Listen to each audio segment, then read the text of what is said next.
Ahanba Maktada, Salai Story Channel gi mahut sinjaduna, Carolina Khaidemna ikoknona khuramjari. Ngasisu nungairaba funga wari ama miyamgidamakta puduna lakjari. Wari asigi mamingna Arang arakta ngaorubagi mahei. Wari asibu ibirakpina Rebika Elangbam. Hojik wari asi huzaraklage mayam punna taminarasi. Miyoiba ikhoigi wakhalon loina makhitnai adubo mayam asigi manungda mipung khuding loina manaba khetnadaba amadi lei. Madudi oizaba haiba potsakase mipung khuding loina manai. Aikhoi miyoibase isa isatagi oizaba loina thinai. Chimbal thongda thide haizabagi watani. Anganba ayukni ayingbi sumangado waitayri. Tanja sida manem ngangbi so hogatuna mangang ipabu makhut ani lonaduna khuramjari. Ngangbi mamong nupina waitayri bado mamit suktak tawna yengamlaga imungda tumina changkri. Dondon masu mapana thoraktuna mangoldari da phamduna mana waitayri bado suktoktuna yengri. Inama wairam tayrise khara nganna hogalaga tayradi phadawni. Yahaurakpaga nurani hek mayongnabase numida simagi afaba mahidi oireroi haijaribai nama. Ayingbi machangi wahayidu saubugi mahuta momon noktuna khumlai. Hoi ichan harido yam chumi. Inamasu phananganbra khanbani ado hekta thingdun leirami. Hayengkai thingdanaba tawrage ko inamasu. Aikhoi namagi chinsa haidorakpadadi yam thotli mienge haijariba khutti sungyaw yawde. Kuri mungno ni sibo. Asi hairaga pugawatuna prap jangkre. Onhuida masigi angangse. Ahen ba wa hek harubada ningoga mauga haibado hekta matani. Lukreda mau haibai khoigi punsise. Phasapam suknai leite. Chauba konthonglomdagi changmai. Ibema nama hoi hoga khrbra. Nongmuta yawsinga lu haibasi yadini. Mama macha ni sei chap ek mane. Amane hende, amane tade. Ipasu wakhal tadre. Karibu haigadabuno. Kajige nganglubada nama sina nachana sigi michang durane hektanga katana. Masima mangdorimni. Yengune sia. Mana masina tawriba thabak sei masu yausun bige haidine sia. Masigi haktaga sidane ahallaman chentaba haibado soireroi hairibisine ina. Babu loina hogakrabani. Anghangoi bagi tawjarini da babu. Tapna wakhal tarakini. Pare pabung su ngasidi chakto khara ngana chaningi. Ngasidi pabung thabak chakadaba leiko. Ado achobudi hogokhabra karaida lekhre udribasibo. Babu namauna phananaba loina honazaragi. Moita chawda maningda napi sengkibani. Nangina thawdo loisinjaro pabung su sangleko. Don mapana ngasaidagi ngangliba mayamado mahak loina taribani. Masibu karamba ipano haiba. Macha aigi misangda leitaba. Mitopki michangchangba mapa asibu. Masigi hanubase pharoi maha minungkhang harisini. Masigi mawsina phadana kayam pharoni haige. Tawsinnarini haidi khangponte. Mata tawrini. Kharata mangairi kai amom olakadaba. Masida aigi bung adhamora matuna ngamba sisunya. Matusina haiba wase yam thasai. San atibasi hek mangai guru te thariba nungsidabana khare arisini imung asida imaga ikhoni khatane wakhal mandari bai babu hai kaidori imagi thoibia murum soli dubo isada kanana kari mo hairakla hayo ima thik tawgene nupa oigera nupi oigera hayo kaidora ba imada atege nate ima yengo akhoi babung sumangare tasau sumangare tu asigi mausina haiba wana achumbani aphabani haidan loina khalisine ina ngaklisi Masidaida, akhoi babung asida kit hele. Mamong nupi se kangkhatana tawrisi. Aibu suningde kaidanaga yam chaikibani ngasai. Ima bom ta tahodra haiba. Ai ngasidi ne khoidou se yam saugale haisidi. Chakam ta saroi bang asidi. Thawai se yam nuaite ko ima ai. Hai, apangbiya. Isa sidi karisu khalunu se. Nakhoi babung ase ngaurabani. Haujikan se masadagi lamlanbi mawsina ne hena lumna urabani. Kharata mangaire magun khangadaba. Saurunoi chasidi matamdo laklagane ima ichana makhoigi mamangda noksellaga loiredana aini yam saunglidi ima aikhoina masya mapa mina khulli sel pai haibagi napali tawhei tawredana mina wa ma hairabasune no krem hakrem nadana wa mata hairabadane hekta khumlakani ba haibasidaginya songhene hende masibu aikhoi tasawasina kariri yengdana yum masida puraklino khangde haiba aidina otona nusikidre haribasini adudi imasuni kaino masigi nupi se aina yam pamkhidraba makhoigi mapa mama dusunya aikhoi mangairabani sel pai ba hadana ngak chaw yam thekpani aduna imasunya makhoido ngai sen oibo onthokna pamjakhidra bazani adubu nakhoi babung sanna sinanya masigi nupi se natrabadi haidana leikhi basida aikhoi su pambai leikhidabani hauzik suni aidi masigi nupi se nungsiyu haiba sungya he yade mase imana mapoksi magi nungsiyu haiba yararoidabani ko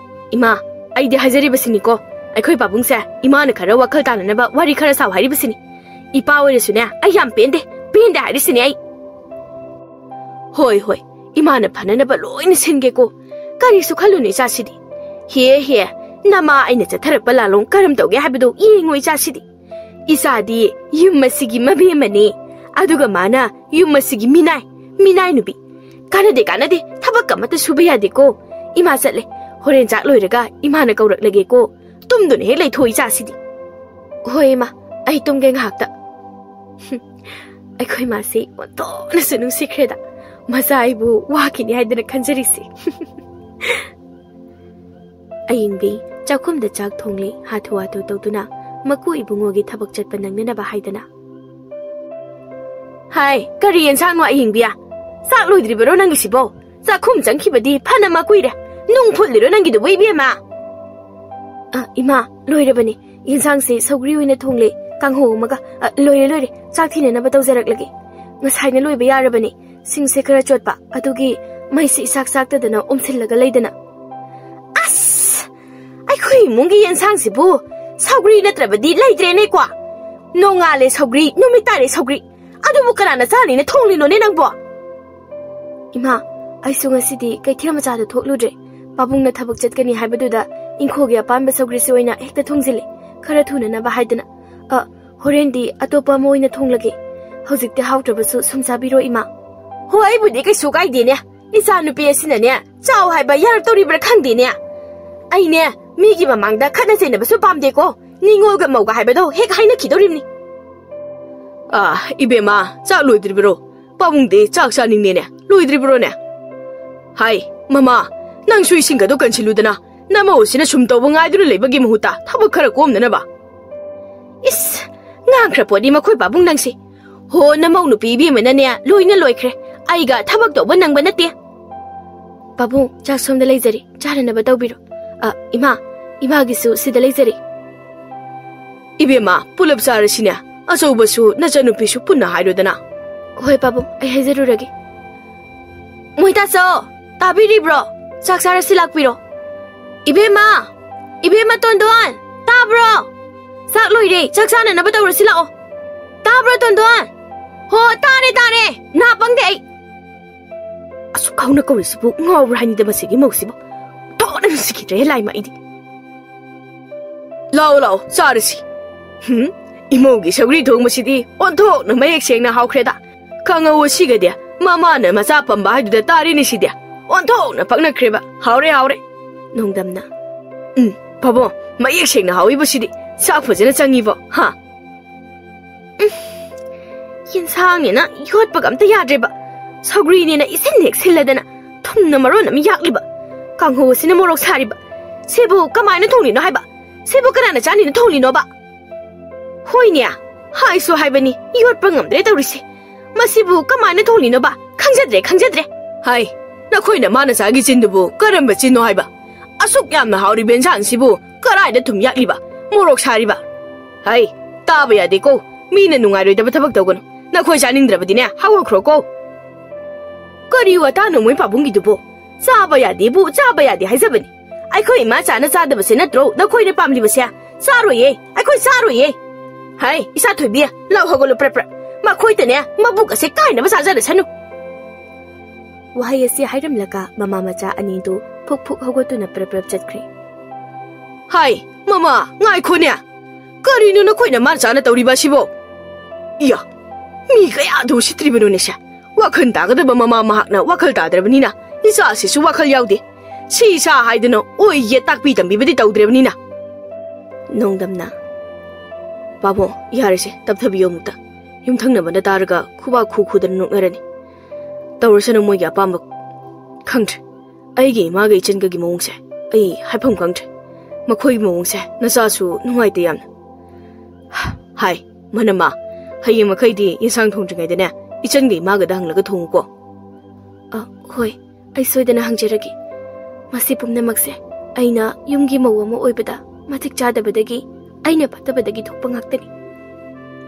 Ibema, Imodi, Wakalabini. Aduna Haks Haugunuko. Nasi Ikuna Haribase. Imodagi Hena, Matic Chabi Modi. Like I see the lady. Wakal Yaudraba, Namaga Nachangase. Tapna, Apava Mayunda, Amtangum to Kuimona.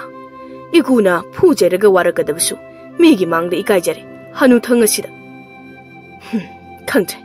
Imungsay, Igna Tapna, Chikna Palodori. Mayrik Pidagi, my job be Hibado Tari Doribisi. Ayingbi, Wakal Yam the Nuaita, Imungi Kupnum Doiduna, Mokogi Gada Potana Bahidana Changai. Nong Lensu, to Minna Pamunda Pamdana lady.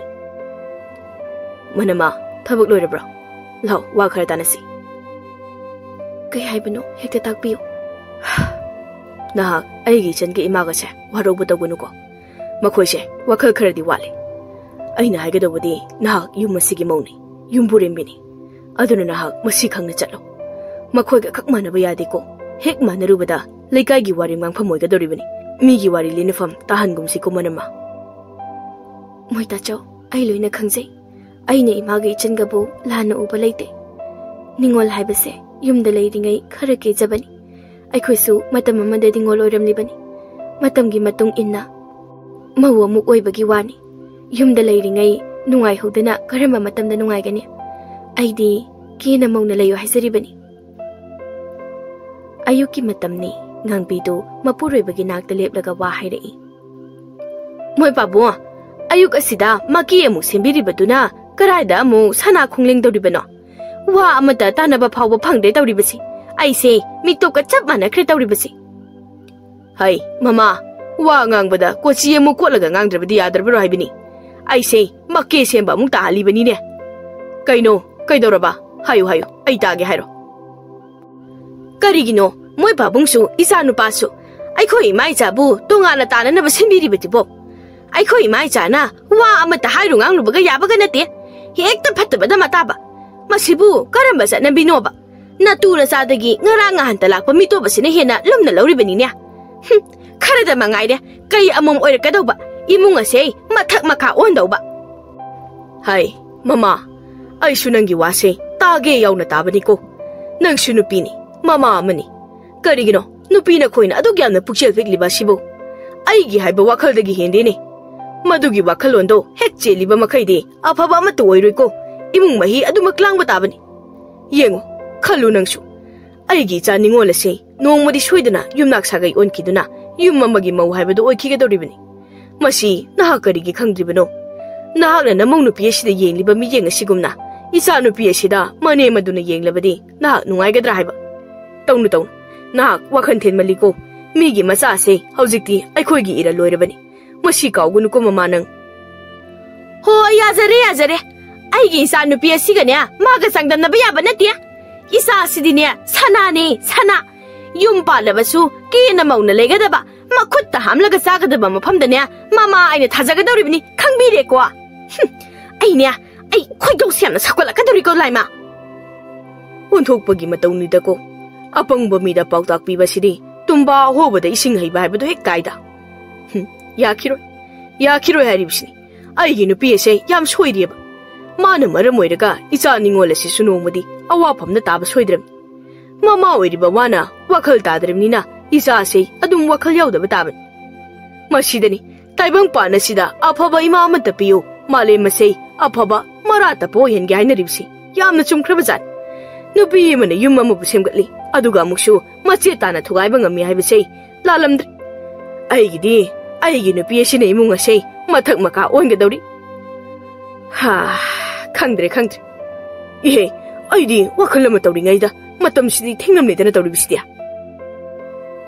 Dondona Inama Guide the leg Inama Dondon, Guide Orage, Inama Lai, Gaino Hayo, Inama, ngasidi ita sanagi hizing pone. Aduna inamagi phiga phane kado adu ngahakta setlugeba. Aina yam pamjaba machudi inama uring machuda amubana hatpa phido adu oine inge nama. Aima, adudi kamdaunya madugi phidudi yumda ngahan aikhoi namana amukta illuge hadana pokhibadagi puraktriye. Karam taunya adu nataba moine illudana phi mayam asidagi apama makhalurasi lao. Erai nama aisu loina khangi bazani. Madugi phido aina khara pamjaba aduda aina indana ba haidana maram sukcha sadana phido na pamna theki boiramgani ne. Nabuk chendo yam phabanina. Ai haijing bot kam da chatloida. Yare atai de amata pamjadre. Hai kaidauruge mukabla misibo. Isabu gari taurage hayuse hayo be mada kaidauruge ba.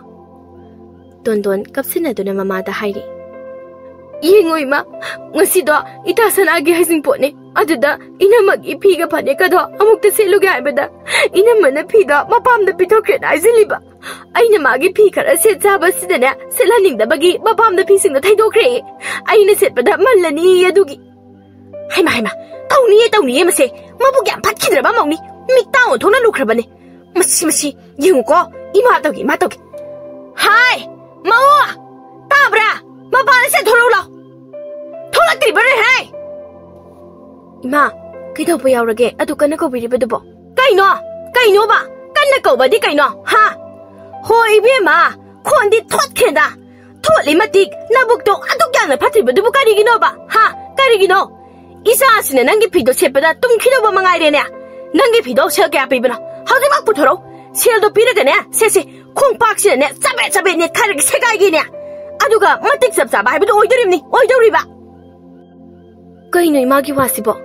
Imagido khare henmale imagi wakalonda hojikhaktagi khanbigano hojikisu tungisu khalaga wado hayenjaningi aina ichena sida phido sepa yaro haki bisanate mahakna pama machududi aikhoina mana pokhibadagi aduk leite haijabani aigi atopa leiriba machu mayam sidagi mana pama machu yengsi haridana aiso ho atai di pamdre ye isa sida pamjaba machudo khanglaga nangna tauge yauna toriba natro ha Laikre pitokra haibadi setredana indredana masida tadana basinba ibema khujin thorang haibia nahna sinkraba natro aduga chindon laiton phabi saradana aphaba sajinnaradana ngangni bani ne nangido ima wahaido khara khalaga ngangbiyo laitona saru pande matagumna tawbigan imana dumna tawbirabadi isana sina ibu amuk hena lana ugrani mama ama oibagi isana sibu thimsinbibagi mahuta imana thangbisin beri bakarigino angamba ya thatnaraga hatuk nau haibagi mawongda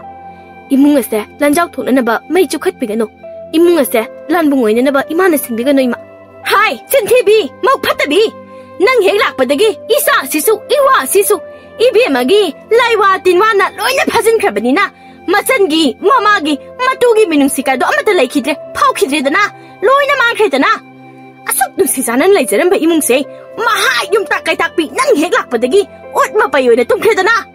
Howziti nang pela manina. Tamu, hore ne, iwagi jaga dane, kapsin naraga paulo tamu. Masu takla henjin na tamu. Kang labra, mi pata, yumdum bimau. Ayingbi, manyanggi wahaya sida kaple. Bi masu, laimaita, tup, tingbayata, akan banong likum na hitarakli. Manyanggi machintum laba wahaya sida mahag, matamoy sok na nungay jadre. Mahag na tawzaba kuding, aran bata taba haibado oiraklaba sida.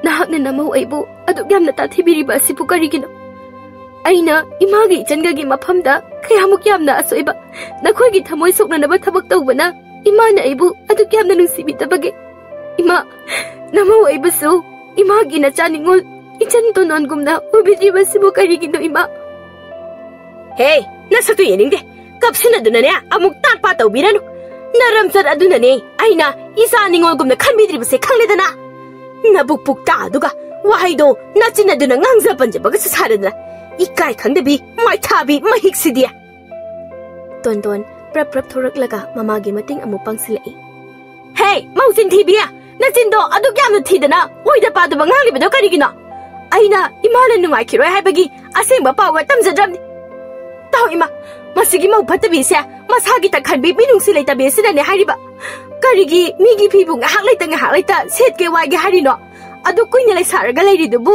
hauji phauba phanik ama phauba leiraga setpa ngamdrabra namai di kaidro mingon dagi wairga adum setna ina ni da khali du boy aduga aina magi phido imandana roina phiman oiri ma ibema madugi wahai atubu aina nangwada haikibrane adu koidaba ngalibadu karigino aina wahai do isina sida panbadi laithokro aigi wakhana sida bau khankiba laiti aduk minambako masi kayada ngamkraba mawruni se aikoina panaba ngamgada nupi nate mina wahai amatang haibadane mana tara ni khumlagliba sinthebi nangna haidana isa sina mamitagi mapi orororo taraga kapkadro nama na pana waraktabi nogi nama aduna dumna nanem na kuda khumwaidana isalakbro ha hai waraktabi haribasini ima wado khare hemenkre kaisu leitaba wasigi aigi ima ipabu panpandana ngangbadi namau khara warawi matung amukhana adugumba leibak masata daba wado ngbirakan madugi wahai adudi phi setaba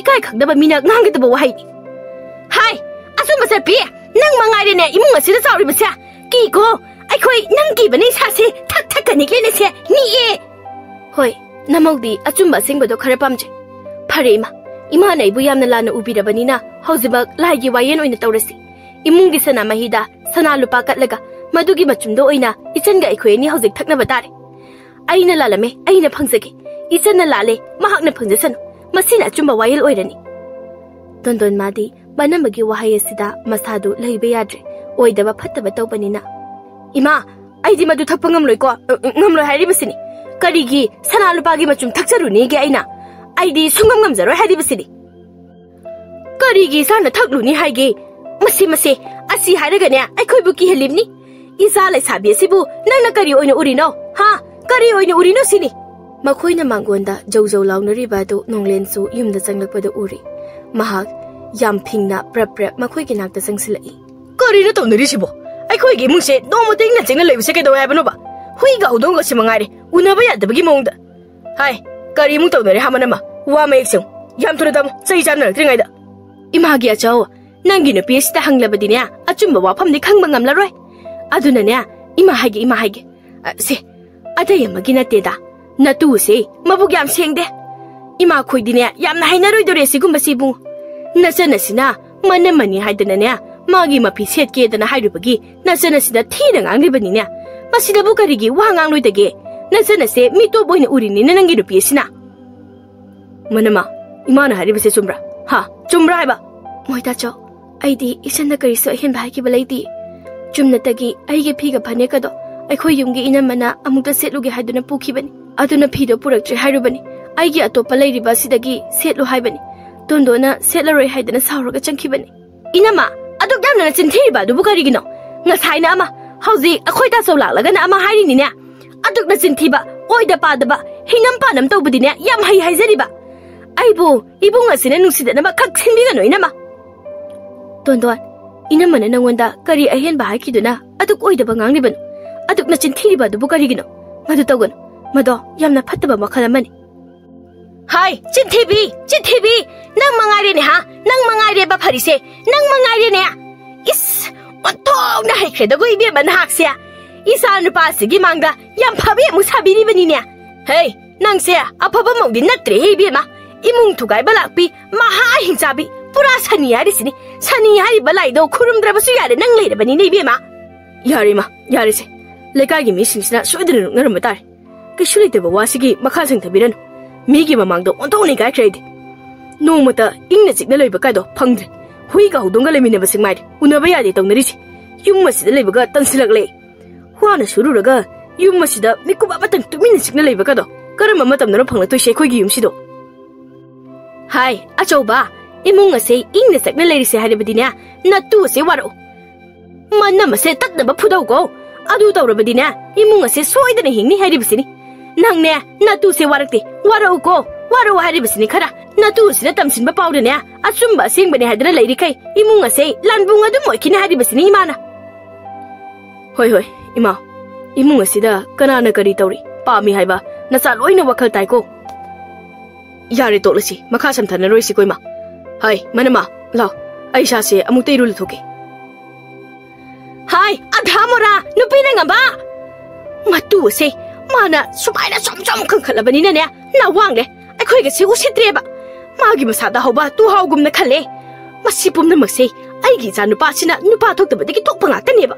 Ai chakhrida ko woiba. Sumna sum tawgani khangjaramlabadine icha nupa ga se poklamoidabani.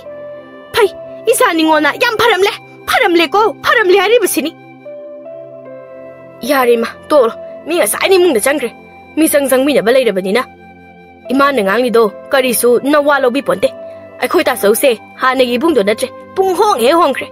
Hojikti machan akhoi ke se kaukre. Hojikti matu sina pum hen ba haibado oire. Chawbana. Hai, nakhoi na mana cha kari mung tawre ha. Ontho da wakhal ta de ko nakhoi cha. Tumin layu ko.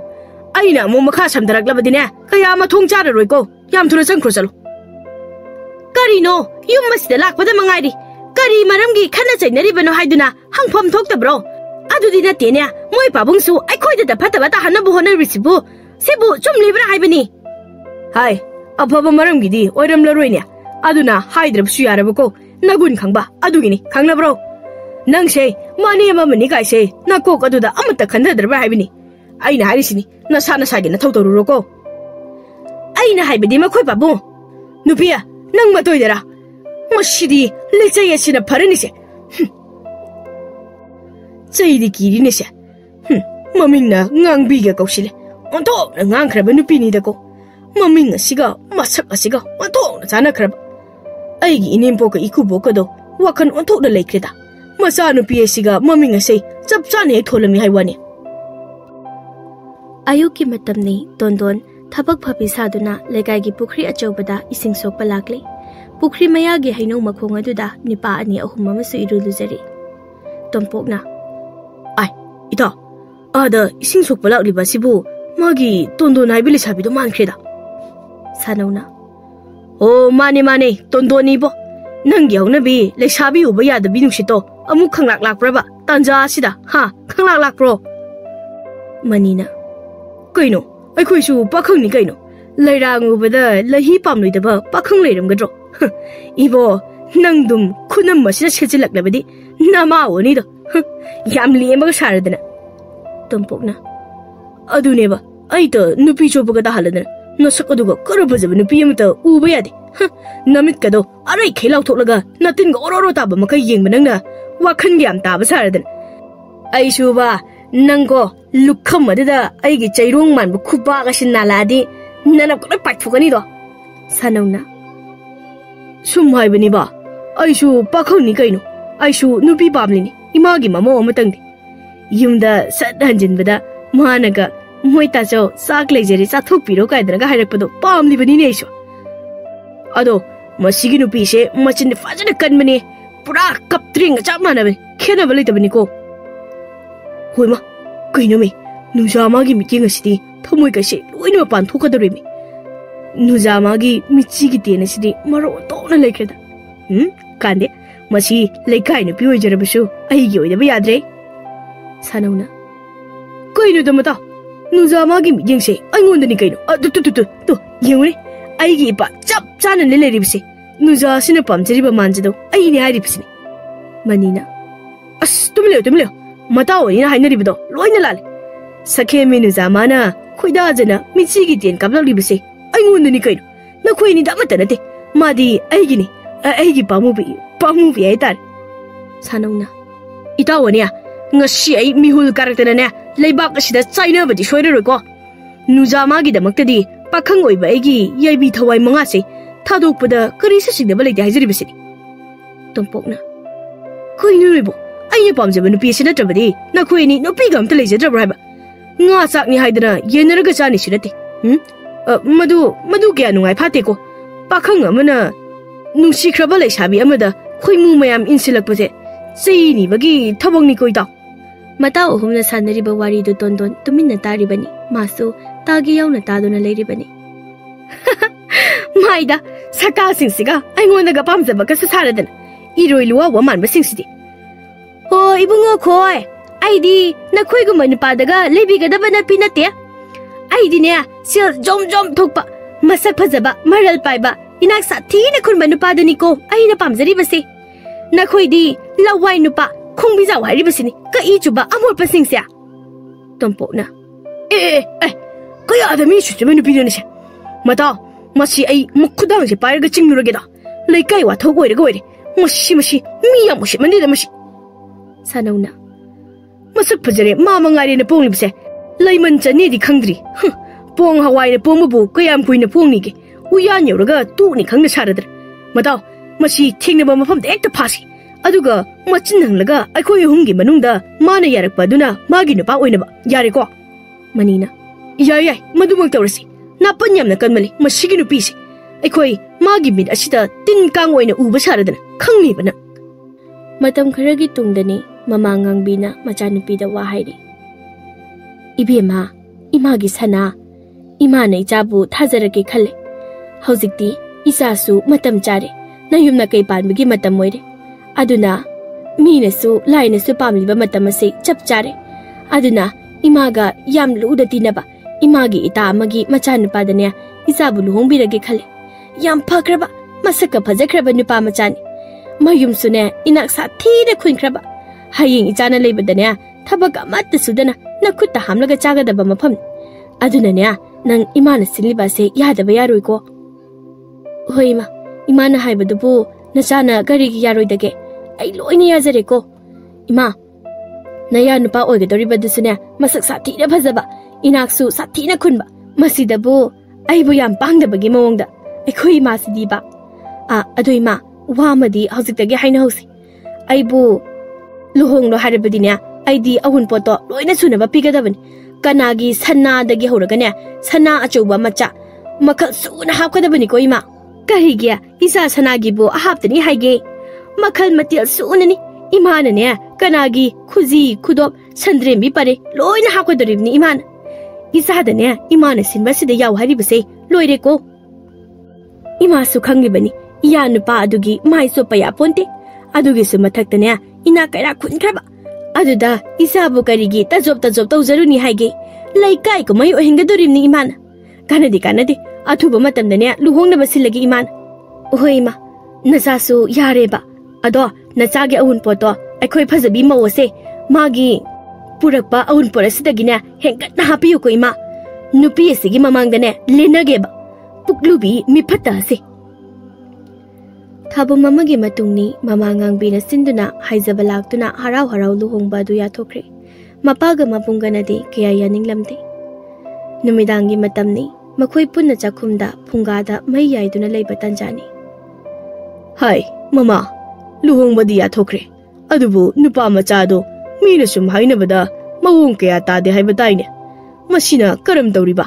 isa nupi matomtani makhada ani sudraba thabak tawba haibase munna tari tara thokna khalaga tawgodabani ko hayeng soiragane ihe haidana handokba khak yadabani ko mama kaino da migi miwa panglawdo lobasu phatti nupa machado yam phakreba wakhal takhrabani laikai gi miwa ngangbi pambe misingnane aigi isa nupi asina nungai yai phabada leikhi dawredana ne kalaklini luhongba kaidana ba silibani yam phatkidraba maha papi gi laikai ni laikai isa gi aphanu kai tang khalappadane yet khai thingai dagi hek tawredana aduga migi masa adubusu pakthokpa saradana ima akhoi masen onsinaraga khanasi haibanati khanasi haibani pabung na haribasisu aidi yaningi mi amabu maram chadana hekta maran pisin baibase pak hekta tawba yabanate ko mida puda adugi makha su pole lekai na phatte kaidana hainaribado maram amadi leifam thopra khanjai ko egi wadi ma khong thangjinringai sida munna khana hobana chumgadra khaliko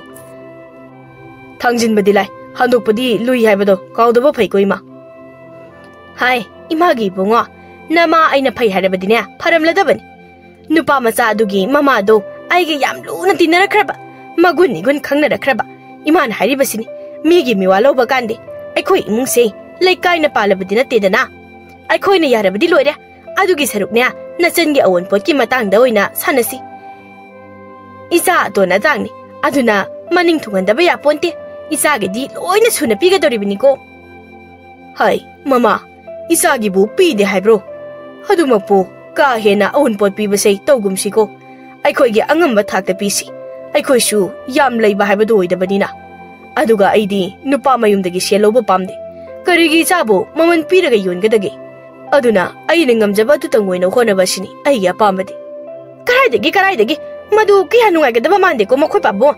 Isa ningon mathangtani. Karigi mimangda tajo tawzarini haige. Isa sige awunpot na laikai ko mayo hingadorimni. Laikai sida wari na handorimni. Karigi sabu kana sulejadaba amagumna phiman khara piraga tarai na loisanba yadoribno. Mado mama aina sung pam de haizaribasini. Aduna aidi haizaribasini. Napa na chakhano. Isa gidine mimangda chopa yaba nate. Khangde inkhol yongera lau yongera matawraga ne isa gidi loina sunaba bidaba yaro haribasini ko. Hai mama karino ne nangi mawong sibo. Hojik leiriba lau machera siga inkhol machera si leibana. Aikhoi hinglibani ne. Sing chara walaga chadribasei lau asigi mapandagi ni ne. Masi yonthokpa haibasei aikhoi gi chakhaw se phoida jabaga chap manai ne. Piningi hapningi haidunabu hekta pangtauda tawba yaba nati ne. Aigisu ichani karigi hapning loidage. Aishu mapani isagi damakta male mase pirabasu ne. Mapa aina apen mapogadaba nati ne. Leitabagi ado pangna sananaba sinasi haibani ne. Aidi ne makhoi pabungi wado chatnaba yaroidaba wani. Leitre haidanabu isa ningol asibu masanga ta jalankhidro. Nupa mayum adusu ina kaira khunkraba. Masidabu aikhoi leitre haidana tokpa yaribra haiwani. Aidi haizaribasini ko isagi sanadagi hauragane makhal suna hakodabani haizaribasini ko. Babu makha tabirano nasana ngamnanaba loina singani isingini tawba tabani ngamnanaba. Numidangi matamni mama macha ani do ahinga thengba ngaiduna tumina watanari.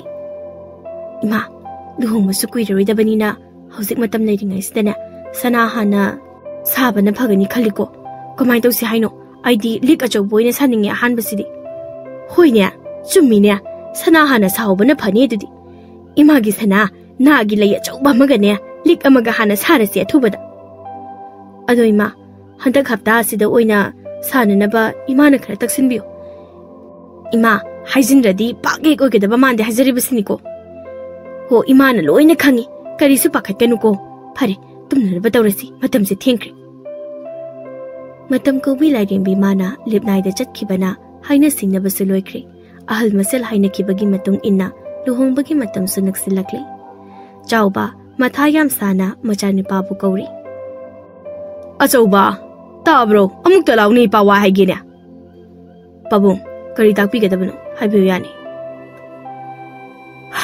achauba luhongbasu kuisilaktre matamdi hekta khanghoroi tawribasi adubu hojik luribasi karaidegi sherna nachangi sana saw hairibasi kamaina tawsi haibano pabung sio sengonda su kharadi leire adubu leiriba khara sinadi konagani haiba thajaba ngamtre aishu ingondagi sel khara puga hainabani adubu makhoisu handak thasidi farak ama tare aduna khara leiraga oina piga haidorakle aduna aishu khanfam khangdabagi tumina lejaramlibani pabu adubu ibungo haujipu mimangda chopa yaba sunata kamai tawni tawriside lu tawrida moi babu sendo kadaino ai ngasi mag hekta sana safam chatluge numisu yamna phai hai mama sensi khara kawgadorine upu kangtho leibagi sel pithokibaga selsi irei leitrene achobadasu sel marang kaidre hairene aduna khajik tap tharagoina sarasi haibubu sel leite hadana bu tokpa yariba khongpham laba masi thokani haibase aina ngahan ukhrabani sumaina sanadana bane lausi yonthokrasi haibadane yaram labadi karida wazaruni gya haujiti aigi chingthakta pop pop taraklani isa thoibina taragane mabukning soidana nusiba tariba luhonglam daisida hai lowasi yonthok labadi thibongdi karaidagi chagani ha laina mathakti pop pop thadarak loiko wakhal yam taw ko mamanang masi pumna maksei na wakal hakna dadabadi thokpa ngaktani isa luhongba kai kai nang hana phutharaga phagadabani maha karinumgi nupini ko nangse imungi arai leite su khangdaba pininge haiduna bu chadaba yaba amata haida saradana babo amta phine piginusi migi mangda yam phajadeba aikhoi ma da wa hairuba kari su kanar utung hobada ising haiba tarani khakthalo haiba yar aduna ai namo ibemaga amta karina phagadage haibado khanarage adudi ai muta changjaru kige babo phare changjaro masigi nupi maha yum takai takpi nupi oramledana nupi mama oiramdre nupi charoi oiramle ai sum nungai torida hanu thanga sida asuk wakhan thenbi nupi sibu Sauba ay maki nupini ko mase. Manama, hujikaram tawsige.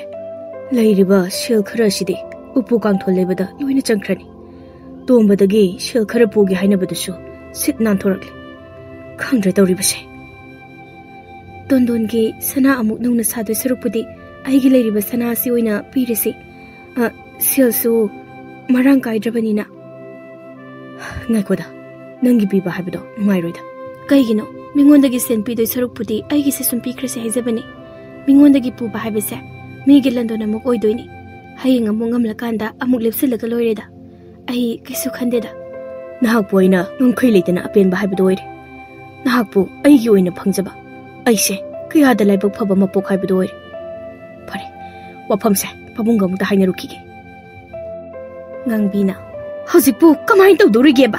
Ainane laudo ko yon kisi haibase si khange khangdara leine amasu matha sanadana haibase yuwa lobi bazat natia. Hai mama nang matoinara do luhong baga loina kaigani ko nang napam yoba soiroi ko aigi mihun arang bido laknabadi na khwangdo tekpa soiroi nang hanu thanga sidane soinai ni ko nang kaino asumba haijabani moi babungde aise ipamde yam salhaningdara leidi wa oide ha yam lay honindragana ne kok chak tharga loide kaino aduna bu wai sanglani mo chanandaba mayam siga leimina do sorupudi ima babu migi mangasida otokna wakhal ta didiko tokpiro yare kedoge nasa ai wam ta haijagisi munam ta tabiyo isan gi sanase nauna mu sadraga su yarani manamagi leiri basingse oina pibirasi manamanasu magi sanasingdo oina haplasi haihori hai Athouba madu nungai roiko migi mapot adubu kamaina pidorige hayeng tung phawa wa phangnagadaba thabakto ima pamde ko wangang khudingi ipakpaktara ngangbado ima pamde aduna icha tombigi dinya na khai sengna hapkisi sayet khwe nabagi thabakto tawgumsi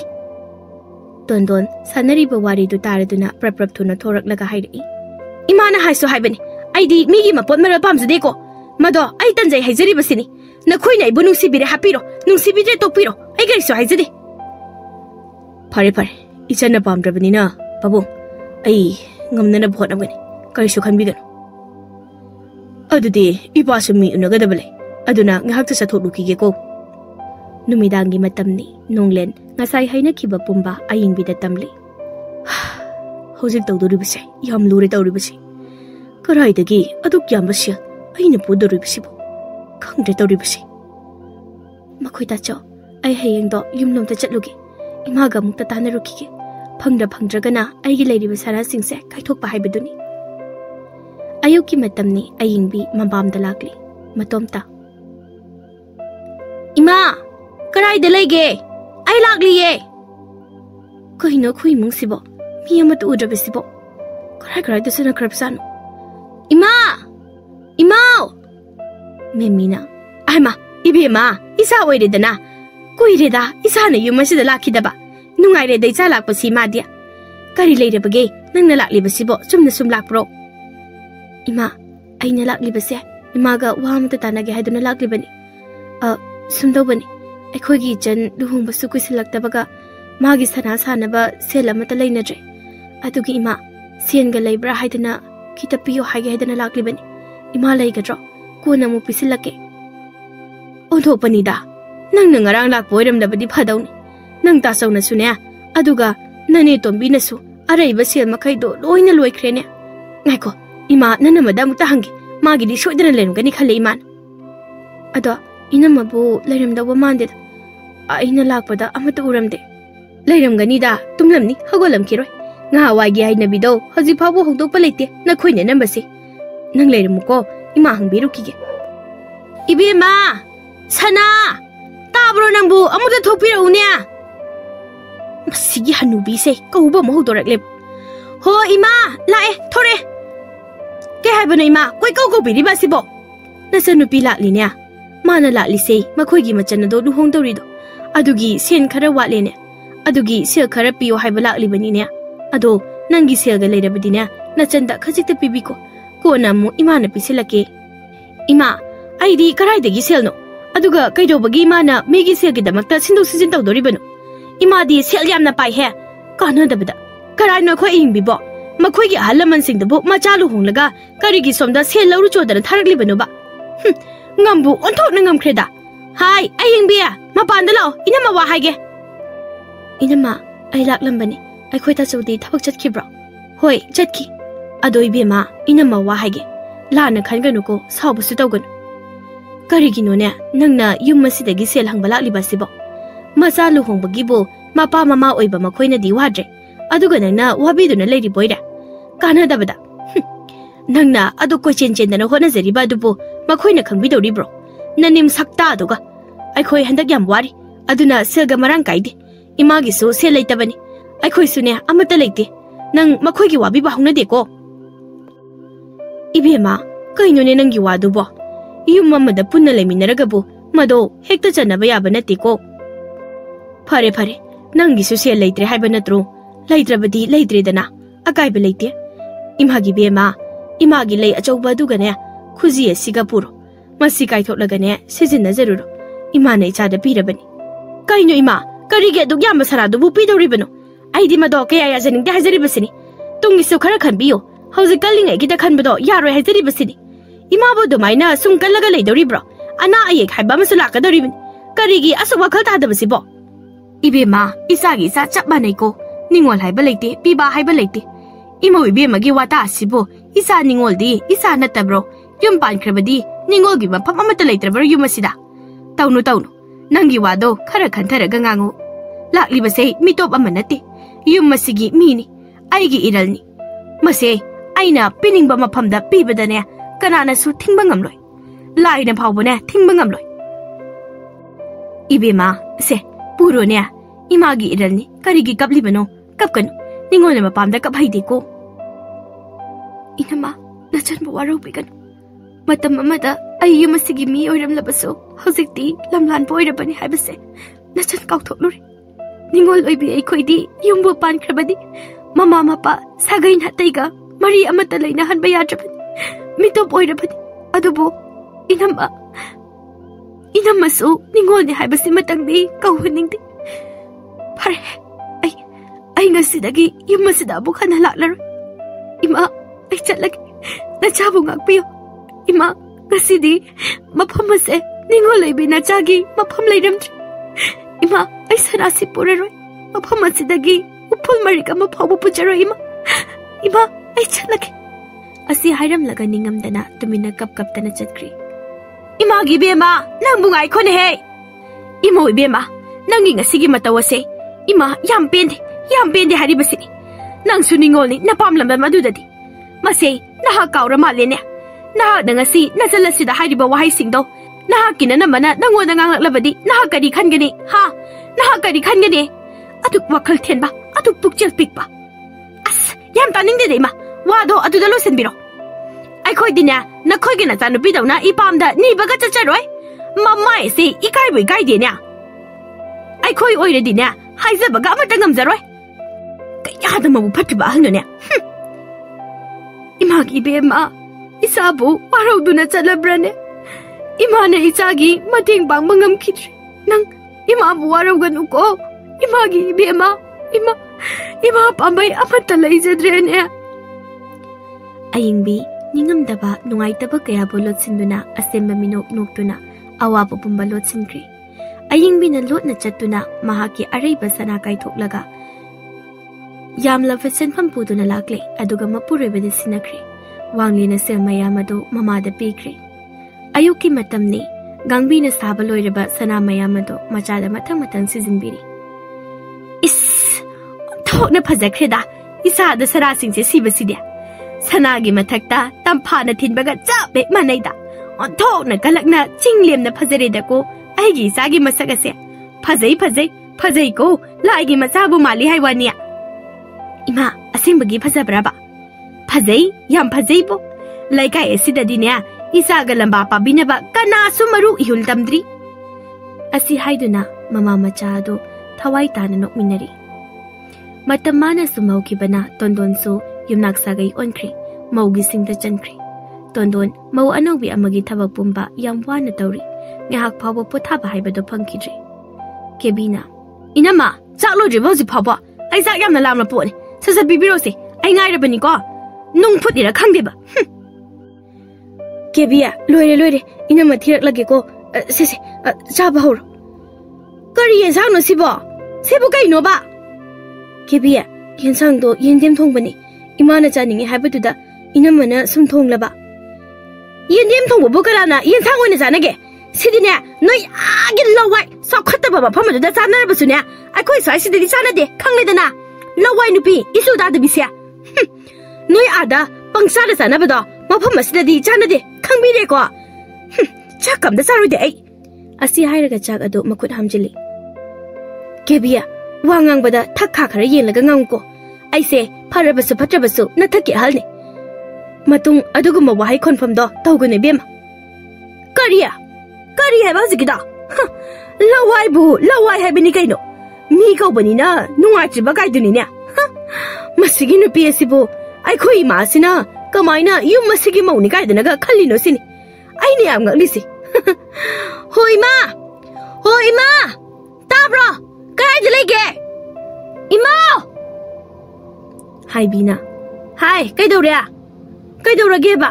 Ha adu pakana kauri badubu. Hai sa thoi biya. Ima kaino ba nangi khuchabi namo lawai nu pika isu bi sin tawri ba mayam sibo yensang bu yendem thonge masibu kanana sabi ne na tholi no ba ai khoi ta susune pungma manghalabani ima nangna masigi lawai lok thau nu pi se pusilakpadagi hai masidi yare ko makha darak yendem do ima na janinge dara thongalibani masidi nangi ka da changkhro chalo ima na du maine ne samsung kan khai da daw ko taw hari busini khara leiradi na thakane lakada bu kuidabani ai ta sakra gari busini tondo na su yensang do atopa ma thomba kai dawge isa se chadana hagor khretana tawri busidia ima hayeng khaidi kebi da hanglaga thonglage yare ibungodi karai da jakani haidamiya karim ta hairamde ngasai nganta thokibani khangdre aigi sa nupa se luhonglubadagi yumgi makhada ngakta phau lekhide tawri busi isa phanana ba haidana tawrubra bunya isa mangna boina tari ne ibo inama ngasidi na chanyamna ningam lakre aina matam amada aigi maral kari sulejadabi pukchil singbi aigi imungbu chakhutna bata hona jaribi inama dangoda aina chatkiba phatkedrabali chatsajat singdo khalu raga thamoi se pubangam silaktre yummasida leiriba miyoi singa sidi kayada aibo anthana khanbiri matam amada aina ai mangairi haiduna hagatluba ingakse nasidi kai hada tolabako ai mukpangba pukchap pipise ani sunna leiramla ai masida kayam kuina awaba nungaitaba pendabase pumduna leikigani kebina ima nangna handai tawribase yam laliko karai dagino chamot nabi khunung chubi nupi ama yum masida mauni haidana thamjulubadagine aigi bungsu yum masida leini khangdre masibum namakse ima nangna thokan mangak tani ko ibung na pamjaba ina khunbi maral leibi masak sa thina phasabi mayam ama leiben ibung basu yamna pamjakraba aiga susanaba atuga karai dagino ichu tadabi ama yum sida lakpadagine loire imung se mutak le hari basini ko ima hai ai su khara phagadra hadan tawrubani ne hojikti nupi se ai su kari nungi ima oirubana habadu yore mangak samase pairaga ne tamthokninglabani imasu masigi nupi se hek lakpadagi ne isa nupa se su yumasida leikidre angawba sadara leikre tawrisi ima wahage ibema munna tawko imana nupi se haijarubani na ai makna mapu otpadi yararoi aduna isa nu oina masigi nupi se mage suba thidana yumasidagi namdana tanthoknaba tawrisi maral pisilaga masina trabadine ai amatta pokjaba isa nupa se soidana mangba tare nupi se ekchakibagane nabungna pamjabi nupi amaga kok thiraga loiridana isa sidia aduni ima matumak tawrasi nachana phananaba loina silage aina khoita saudasune nupi se phunanaba hugam singi aduga huran bigi mingtholama pinsilaga yumsidagi kok thanthokraga loiri kaino hahima adumak tawrasi athuba matamda khaba marup singa punduna yu thakli mahaki pendaba mapau kaya matamli ida ai am pende ai shumpen pende akoi mage monse ai gi wa amata davidana karai de gino khunung subinu piyama ai gi rupini haidara pusin berekta ai ozidi pumloi loyadara ai kokse ai puba ngamdre ai am wari taw me ai wari khoi muna era adugi bo adugi am laibu do itawna adugi am pam da nupi aduga kamai na punsi su balamina dorino adugi surune aina takpiri balai wase munna tasilo mase hayeng da ekta thaba oina pangthokado se noi de leiba nangi nupi adugi ayobu sara makhaido loina lauthoro aduga nangna tawningba mongda tawba yaredana aduga yumna kuina lehelo khaladine nungtigi maralama pisilaga pangpod phujil adu mane nungtigi tawrabdi nupido leiba ngamdabadagi mapamna dum hanchakhrani kaino madu yai da khaba mata khoi munai base thaba hoina pangto sina parani kaidawni ge nasana dogyamna pamdaba nupidubu nayumna sum thamdana sak tingnamni aduna shattanto matam leiringaida aduga nangna su yam pamjaba sakhen bido adu oina pusilaga leiru kaino hoi mataoni na haribaduma aina tawrage itaone numushi tenjilale ai jalage ko atena tuni ko tamna jalu ko ngasi di nangna thaklibodo yam yaman krebita hoi yare ai chale ko ida ai gi da wata kai shi wa birun khona chatpa ngamdragana mai noina chalaga lore kaino haibido athengba sida macha halakpa ngairi machinna murum murum su soli hausi phabu halakte ne masya masigi ngangsi bo masibo kanagi da leiri beno khangde basi matam se so phana yamna thengjil lin tawri basi masi law da nam lak din tawri se aidi mi ge ba mangsi da tho ni kai jare da masi bom na makse mama aina thukhan ba de icha gi mara nati o bale mima nasa lapa ngai biri boira imanu sibia nangna nasa gi punsi se pungwa ke mangan birene ko ai gi wa ma ta bide lovide aujite nasa nuare masi de ge nuai babu krai de gi lawru de ge hai yari ko kaino tori budu bo na khong phawo thangma ngamdaba makai thagli budu bo kari gi no haiba se soidana siba tare ne imagi bungo nang bo sida thona na ba imana simana dro karai de gi no mafam ra kang de be kunung nu pe kai chu be ma ai gi no pe we yum ma se la bo de gi na sa nuai jaben ma ton thole ai da khara tu na siba de ne ai na pam lu se nasai na sikra ima nang pelo ko nang pelai jena nungai na lebioro penbioro ai ba kari gi sana siru dage isa di sanani law ima isa gi apamba de yetloi ko isa gi apamba do adum taw ima thingde ko changlo ko nangi kada potha jaru haiba tu ni ne masidi tapna chalu ne nang bo hey sakhibe lawai na be nang mangare ha yumasida hawala ne hawala amtun hawala ne machi mamma shi dai shingi hayinge kamra nungaram nani ne kaino to bi sibo ta so bo ngawra bro tomni ngai da bo asumna to ba hongna bro phana aina yaning dra basu asumna to basidi ai ta singna penda hajari basidi ikai da be kana ge ta so ha nangu mine ngonda tasau gaina ko bagi nati ne lawai nu be khunung chu be amot be shakti be nang lei bidagi ai gi ja loina le kha ta ra ba mimang de hingna sangsi ji bai ba da ai ore ba ni ai khanga ba kra le kaino are ba pot makai loina cha khai biri ba sibo kaino to biri ba sibo amuk ta me se na hai bio kra le nangi noi nafa na mana ba posala sinda madu yam thune budro aduga mada ai khutashina karigum ek bidra ba nangai ni kari da we ha bido jingjo oi budro ai bane moi ta cho wa ngang bada khara khanthara ngang bi ai gi sana piyo hari base kari sisna ga dori bano imungi chawkhat na ba hira moi rabadi ai gi sana sing se pizagi maram chadra badi ai madu pi bangam jeroi hoi nangna nupa ina tawba thabakta maram hangba yabra nang sana do pi ge habra piro habra narol sum sasat puthora ke habra नत्रगा नमाय Namit कायबा तुंगदा पीबा पाम्रा आइना हारिबा अनिसिदगी अपामा मायो नंग सरादो पीररोय नंग सरादो पीररोय तुमिना सुम खुमदबिदा लैसिनबना कानारोय हारिबसिनिको मसी मसी मिया मुसिखिरदबसा नुपानी पांगन कल्ले हाइबगी मति आइबो अदो हंथनसु उबिगन आइबो पामद्रबदी युमसिदगी लाट्रिङैदा अलसिगदा पामदे हाबिबा कैदोबगे करिगी आइगा लुहोंबा याबिरिबनो मसे आइगी इराल ओहेनबिरिबा करिगिनो आइगी सना असिदी इमाना आइगिदमक्ता हापिरकपनि तासौगिदो मरम चादे आइ बिबा ngamजरो हाइजरिबसिन आइबो सिदबा आइगी चिन्थक्ता अरंगना खुम्बा नमाइरो कादिबो फवा खुपासिन थाजिनगे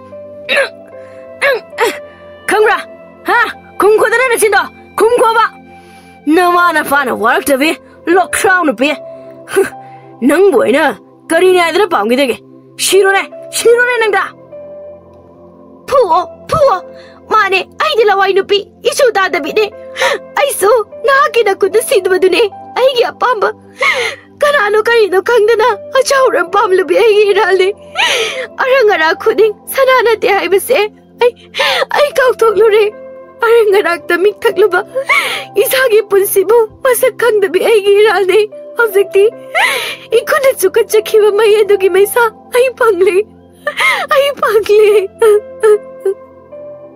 हाय नंग आइगी खुता सिनिंग्रबदे कराय बुधोरो सनादो बुधोरो आबरे ननुंग याब कलगदिना आई नंग नखौरिदो लखलगा हाकदबरिखो खुदा असिदो सिनिंग्रबदिने सासर बुधोरो अरेमदा आई मी हानिंगदे हाय कराय नाबरे आई सिबकी बबी नते नहाकने याम पामलिबा सनासे आई पिगनी से लौजोवो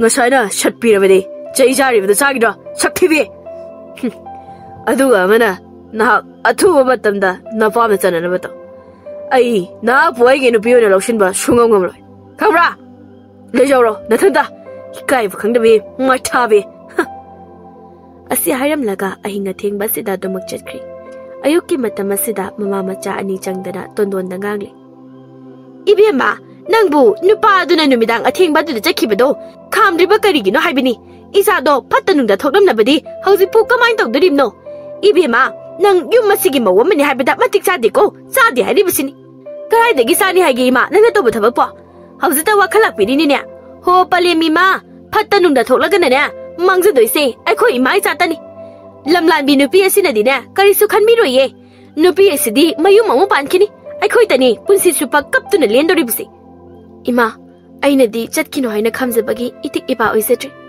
ओनसिन्दुना आइबु फुबा याबा मखै फुबिरमलगा आइगी यावजरकपा सना मखै लोइने पुरका चटखिबनि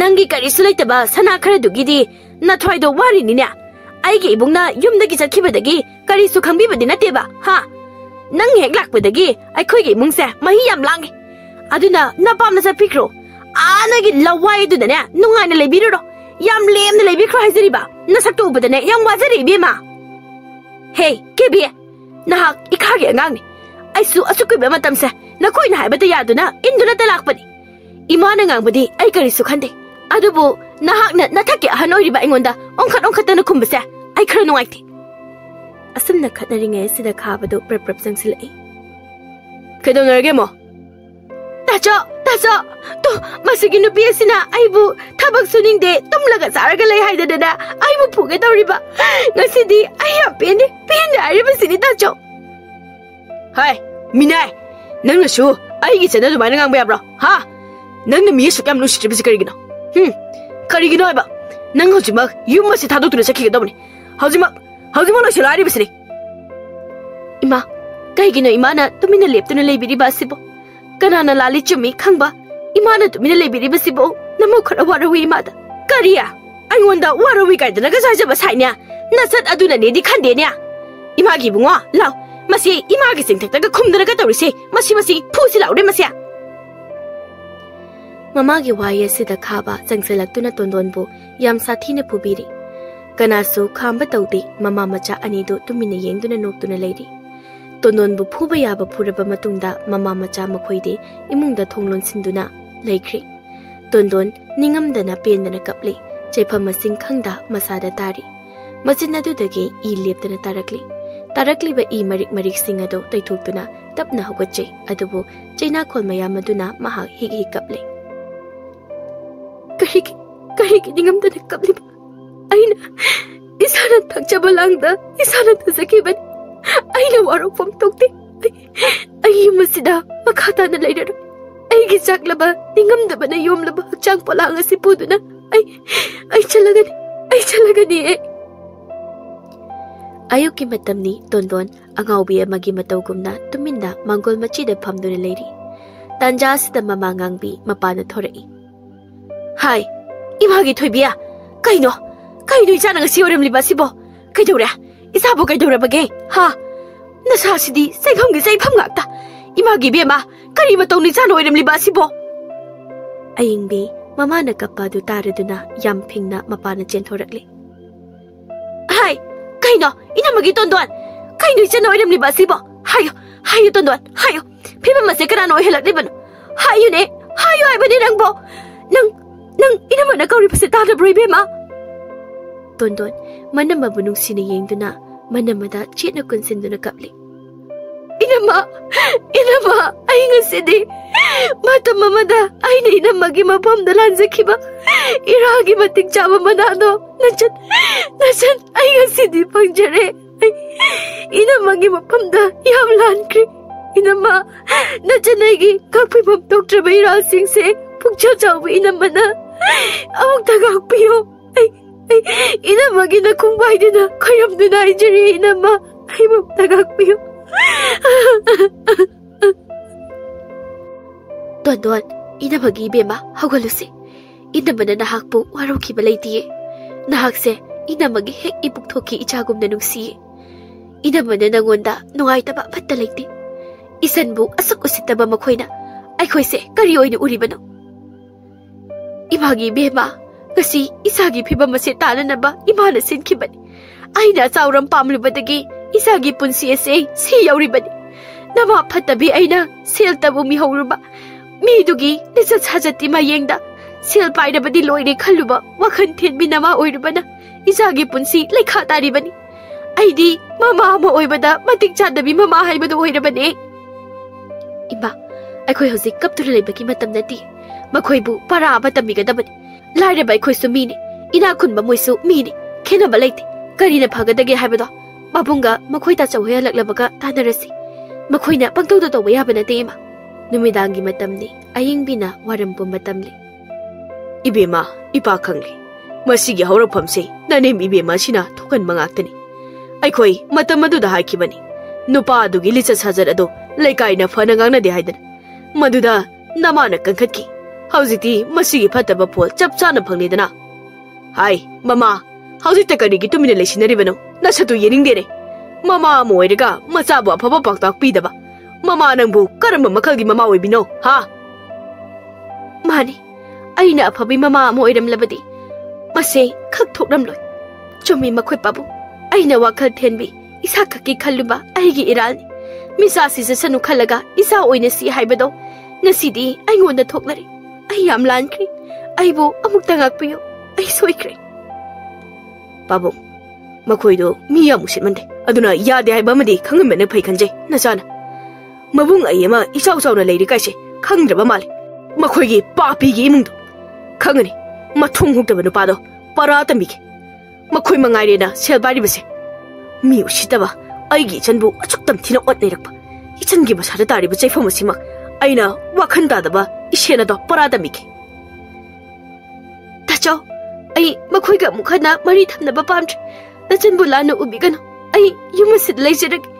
Ay sagi wakan jeba mapamadada ay amuk hana chatlu haibigan ay khang mayaba khang na laklabani adubu nachan aigi khang haibagi pangat thona loina mangkre masigi horakfamdi ay na mara laizadabi aigi ina mamangwanta tawhaidaba kaya tawkibadagi thokiba ngaktani ay na tawzakiba ipap singdugi mahaise isana chajabani sagudaba mahakna iphamna piba matik jaba chairakni Masina ay gidi, asawa para amatambiriman. Azuma chatpa mina poloida, may pai haibado, ling padraba azuma masakoy ramlita chaw. Ipagi bema, isa landi. Isagi su matamamada shoy de lalaki gani. khang matam thokliba numita se huina chade haiba ipa ipuge asingba pawraudo kawgan ipa na matam amada isa nangonda ngangkiba mayamado isabu nungsibagini isabu afaba oheningduna chaibani adubo matam aduda napasu nahaksu nabung nanama ipa na haibada phattaba ngakta oina khanki uki mani aina pukchel phaludabadagi masi oikibani ichabu afaba macha ama oina takpi tambibagi mahuta aina ichabu kankhatuna anghankibani inemgi bema nahakna pendaba kaya leirabasu nama aingonda oina pendabado leirabasu karisu mara leisadabi nasanasi naha lana uganuko ima yamna lankre imaugi maphamda ima lankre ima namauna kanadasu waroba thamjade aidi sanase aigi he ichagumna khanje pumnamak hokre loikre hojikti maraibak thirabi ichanasigi oina yaifanaba khanba matam oire ima asumna tha khara hokre nupa mayungi mama mapuroiba makhoigi maral yazaraduna tondon buloba lakle tada pumnamakse aina soibadagi thokiba ngaktani waroba asawa pumba leirabasu aikhoibu ngakpiyo isagi imogase